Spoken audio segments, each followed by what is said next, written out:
Something doesn't add up. Governments around the world aren't just failing at random, it looks too orchestrated. And if that's the case, then this is dangerous info. I mean, look around. Energy grids collapsing, food systems stumbling, parliaments in constant deadlock. Leaders suddenly look incapable of solving even basic problems. That's not just bad luck, that's stagecraft. The elites are trying to abolish governments. The reason why governments around the world look incapable in the past few years, it's not random, not at all. Fact. In places like the World Economic Forum, the UN's development programs and private think tanks, they are already talking about post-nation governance. A future where borders and politicians fade, replaced by algorithmic management. Smart cities run by code, resources distributed by digital overseers. AI not just assisting government, but being the government. Now, AI governance in itself isn't evil. It could mean fairness, efficiency, decisions made without human corruption. But only if it was neutral. Open code, public servers, oversight by truth, not profit.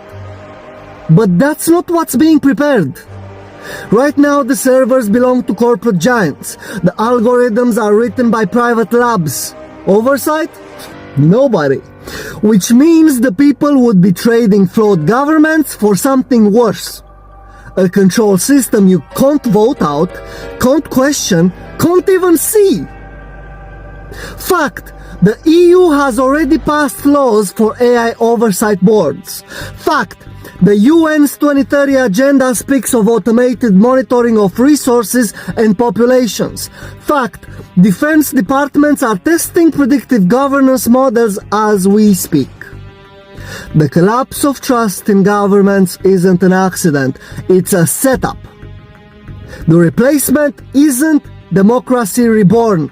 It's governance by a machine, owned by the same few who hollowed out the old system. Hello, welcome to my YouTube channel. If this is your first time, welcome on board. So this guy, I guess he's one of the few guys that would say is explaining what is actually happening with the advent of AI, right? Yeah, you know, because a lot of people do not even want to know what is actually happening, because I guess some of them don't want to believe that what we know as normal is going to be a distant memory. Because even Geoffrey Hinton, he said in the next 5 to 10 years, whatever we know is going to be like a distant memory. AI is revolutionizing virtually everything. And now the game plan is not even just about the AI. The game plan is most of the governments of the world are going to use AI to orchestrate a plan that will drift this world into a new world order. Just like I said, I've been talking about this new world order, whether you want to believe it or not. Everything is going to be systemized. Everything is going to be AI, in the sense that we're going to go into a cashless society. Everything is going to be centralized. And once you have the power of AI, it means these people are going to do the unthinkable. They're going to undo and undo. Just like you said, the whole thing is being orchestrated, leading to a post-governance where all governments are going to be, done away with. And it's going to be one government, which is the new world order, right? But a lot of people don't want to believe it. They just don't want to think outside the box, because we are too scared to want to dive into some of the dangers of AI, even super AI. Just like I said, Geoffrey Hinton, who is the father of AI, says in the next 5 to 10 years, we will not understand this world, because it has been in their game or in the plan that there's going to be some sort of control. It's going to control how you think, how you spend, how you do things, so things are going to happen, whether you want to believe it or not, So guys, I don't know how you see it, like the way I'm seeing, but please, if you think otherwise, please drop your thoughts in the comment and let's know what you think about what is actually happening. Watch more of these videos and let's talk.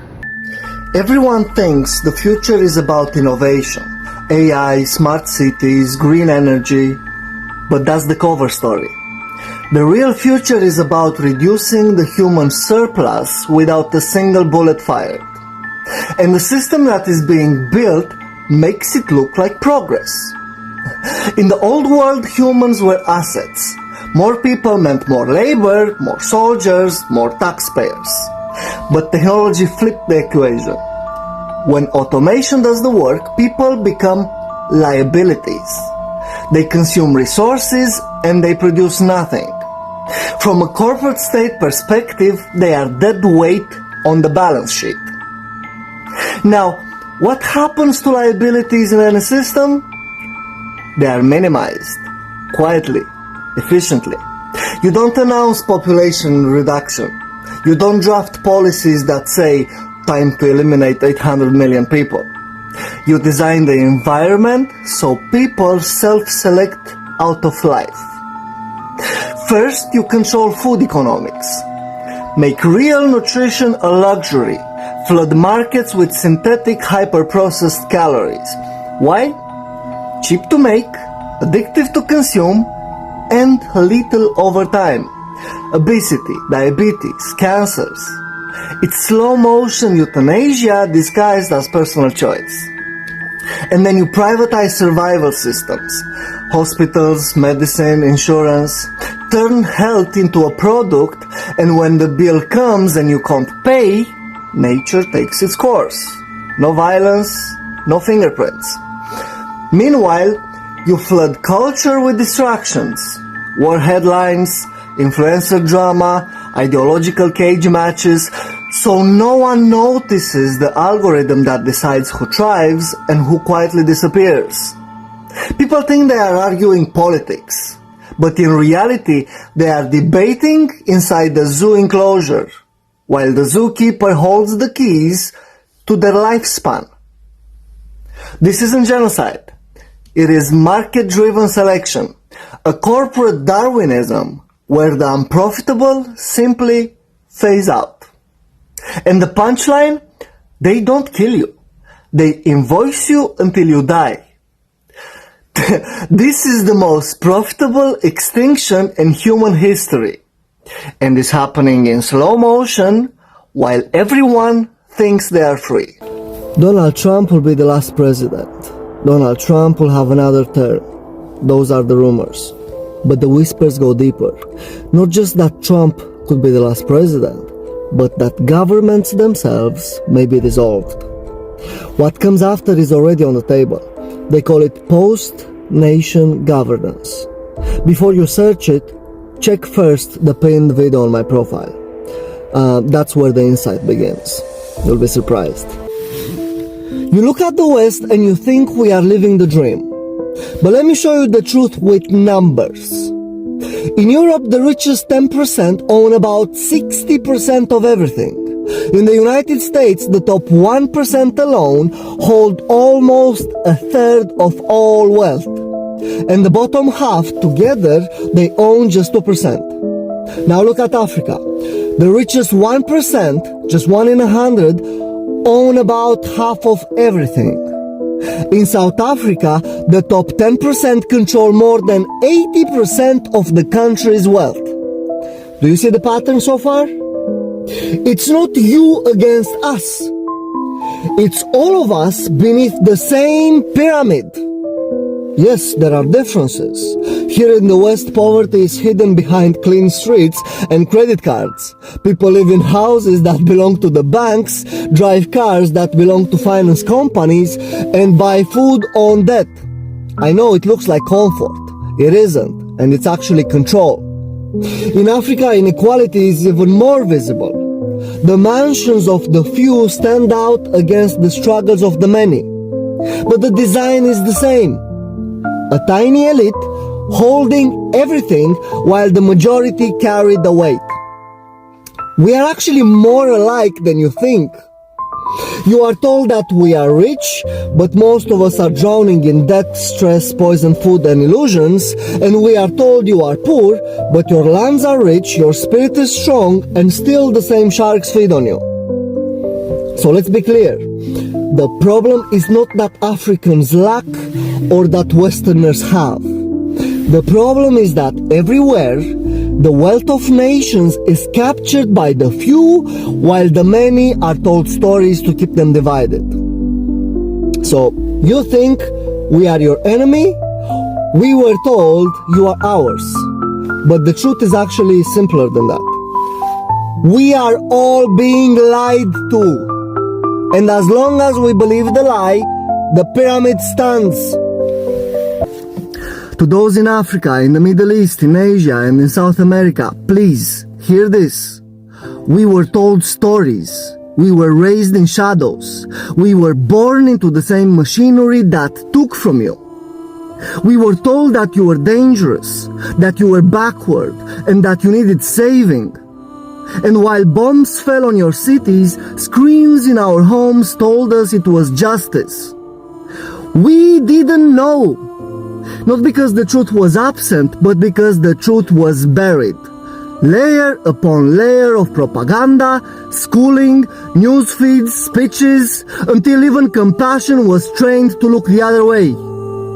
We were not the architects. We were not the generals. We were not the corporations that carved your land and drained your rivers.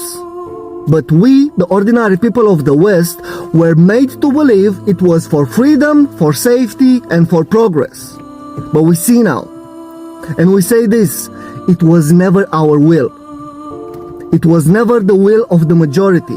We were lied to, manipulated, and enlisted in an empire without our consent. The same empire that looted your lands, looted our minds. And together, we are breaking the spell. If you want to see the future, don't look at science fiction. Look at the small experiments already happening today. Because the systems we live in are being stress tested. And what comes next will feel wild, but it's already underway. We are moving into a world where nations are not only divided by borders, but by information itself. China has the Great Firewall. Russia is building the Runet. The EU speaks of digital sovereignty. Soon your passport won't just decide where you can travel physically, it will decide what you can know digitally. Whole populations will be sealed into national intranets, and inside those walls, communities will be isolated into algorithmic silos. You can already see it on social media today. What happens in one community never reaches another. And then comes the economy. Central bank digital currencies are already being piloted. Once programmable money replaces cash, every transaction can be limited by category, by location, and even by your carbon footprint. Rationing will not arrive at your door with soldiers. It will arrive with a line of code in your digital wallet. And at the same time, information itself becomes synthetic. Entire leaders or movements may be AI generated and indistinguishable from the real thing. AR and AI media will allow two people standing on the same street to see entirely different realities. One sees calm, the other sees chaos. And this isn't fantasy, it's already possible. And protest itself? Crowd control is shifting from buttons to behavior. Sound and frequency weapons exist today. Now extend that forward. Emotional dampening at scale. A city where outrage never ignites because the very environment suppresses anger. Punishment shifts from prison to digital exile. You're free to walk the street, but cut off from banking, ID, and transport. Social death replaces physical bars. This is the trajectory. A world digitally and physically fragmented, where communities cannot compare notes, economies run on programmable scarcity, and consensus reality itself is manufactured. None of this is speculation. Each piece is already being tested. The wild future is built one quiet pilot program at a time. So the question isn't whether the future is coming. The question is who writes the rules of it and whether we accept the cage because it looks like safety. Stay close. The next glimpse is already here.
A society where teachers teach because they love it, engineers build because they dream it, and artists create because they must.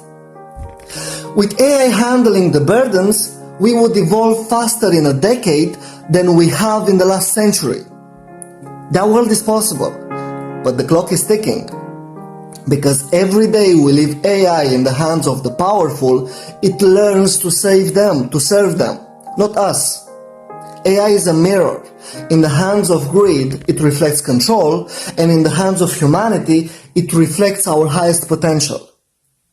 The future isn't written yet, but if you don't take the pen, someone else already has. Do you still believe that 10 to 20% chance of AIs wiping out humans is possible? Oh yes, if we can't figure out a solution to how we can still be around when they're much smarter than us and much more powerful than us, we'll be toast. So we need to figure that out, and the best solution I can think of so far is give them a strong maternal instinct towards people. Most of the AI experts believe that sometime in the next 5 to 20 years we'll make AIs that are smarter than people, and there's very few examples we know of smarter things being controlled by less smart things. In fact, pretty much the only example we know is a mother being controlled by her baby. To make that happen, evolution built maternal instincts into the mother. And if we don't do something like that with these alien beings that we're creating, we're going to be history. How hard is it from just a technological perspective to actually build motherly instinct? I mean, is there an example of that being done at all, or has that happened at all? People haven't been focusing on that. They've been focusing on making these things more intelligent. But intelligence is just one part of a being. We need to make them have empathy towards us. And we don't know how to do that yet. But evolution managed it, and we should be able to. Someone said they are trying to destroy everything and come up with one solution, which is the New World Order, right? Systems are collapsing, grids are collapsing, government are being overthrown. These are not just happening randomly. These are planned. They are planned in a way to put the world in chaos so that one person is going to bring out the solution, and the one solution is going to unify the world, and everything is going to be a one world system, right? They're going to control everything. Just like I said, they're going to control your spending, they're going to control how you think, they're going to control where you go to. In short, you cannot even hide. So a lot of people are like, they're gonna do away with their electronics, they're not gonna subscribe to all these social media platforms, and they're gonna live off grid without all this connectivity, without the internet, without using all of these, technologies. But even with that, they still have the technology that's gonna fish you, even if you want to go live on the countryside. But I get it's another school of thought that things are gonna be better, because people believe with the advent of AI, a lot of things are gonna be better. But the father of AI is warning people that it's not gonna be better. It's gonna be crazy once the AI becomes a super AI. Once it becomes a super AI, it means the control is limited. And once it gets in the hands of the wrong people, this world is literally going to be going like ballistic. Like once it gets into the hands of the wrong people, we know what will happen. But again, just like I said, these are pointing towards the end of days. People think this world is going to stay as long as it's going to stay, but it's not going to happen this way, right? Things are going to change, whether you want to believe it or not. And I guess people are getting scared, and you wouldn't blame people for getting scared, because you can really not predict what is gonna be, right? Because with all this new system, things are changing fast. People are making all kinds of inventions literally every day. Someone was saying not even every day, like in the next 1 hour another app is being built somewhere. Like things are just changing so fast. So this is showing us that something is gonna happen so big on the horizon, and these experts in AI are saying it is not even something of like 10-50 years to come. Now this is within a span of 5 to 10 years. Things are going to change fast, so fast that you need to be watchful, and the best thing to do is to be prepared. Prepare your sanity, prepare your health, prepare how you're gonna live, learn how to live on the countryside, because people are not even thinking about that, right? Because I guess everybody is just waiting for whatever fate that will befall this world, right? So guys, if you have come this far and you have an opinion you want to share, please drop your thoughts in the comments and let's discuss further, right? But before you go, please hit on the subscribe button, hit on the like button, hit on the notification bell, so that I will keep on bringing videos like this for you guys, because I have seen a lot of you guys who usually come to watch but do not subscribe. Please kindly hit on the subscribe button so that I'll be giving you the latest updates. See you in the next one. Have a blessed day.